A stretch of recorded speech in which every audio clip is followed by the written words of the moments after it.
So in this video, you'll learn how to enable or disable the roaming clock on your Samsung Galaxy A56, A36, or A26. So start by opening the Settings app. Then you want to scroll and select the option Lock Screen and AOD. From here, you then want to look for roaming clock and then select it. Currently it's enabled, but if you want to disable this roaming clock, then just tap on the toggle like that and it will be turned off.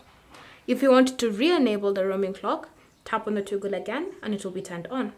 Once it's enabled, you can go a step further by customizing the region and the time zone if applicable for your roaming clock.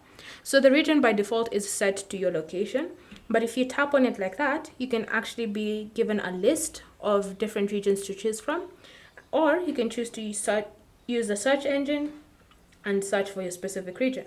So select the region, and then you'll notice that the roaming clock has been switched from your current region to the one that you've just chosen.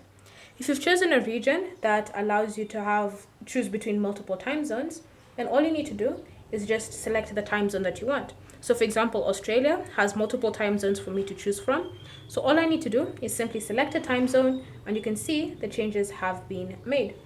If you want to switch to a different time zone in that specific region, you have to just go ahead, select the region all over again, and then now you can choose a different time zone. And so that's how you can enable or disable the roaming clock on your Galaxy A56, A36, or A26. Thank you for watching. If you have any questions or comments, leave them down below and we'll get back to you.